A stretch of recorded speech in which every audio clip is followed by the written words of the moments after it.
Jésù ń bọ̀ lófurufú pẹ̀láyọ̀, ọjọ́ ayọ̀, ọjọ́ ayọ̀.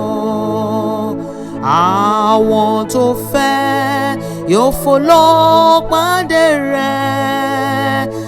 Ọjọ́ ayọ̀, ayọ̀ ńlá, wọn yóò pàdé Olúwa ní sánmọ̀. Gbogbo wa pẹ̀lú Jésù yóò wà níbẹ̀. A ó bọ́ lọ́wọ́ àníyàn àtàrò. Ọjọ́ ayọ̀, ayọ̀ ńlá. Àwọn òbí ọmọ yóò tún pàdé. Ọjọ́ ayọ̀, ọjọ́ ayọ̀.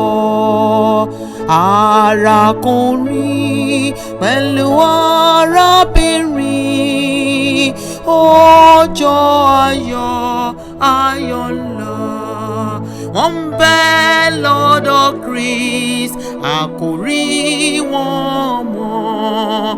Ìbànújẹ́ ni lílọ wọn jẹ́ fún wa, ṣùgbọ́n a ó pàdé láìpẹ́ pẹ̀láyọ̀. Ọjọ́ ayọ̀, ayọ̀ ńlá.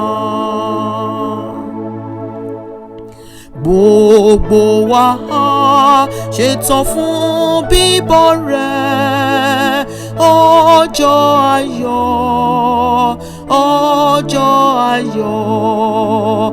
Ọmọdé àti àgbà ṣetán fọ́jọ́ ńlá, ọjọ́ ayọ̀. A fẹ́ láti wà lọ́dọ̀ rẹ̀ láéláé, ká lè máa wojú àti ẹwà rẹ̀. Ẹ̀yin ará, ẹ kọrin nítorí ọjọ́ ńlá tá ó pàdé.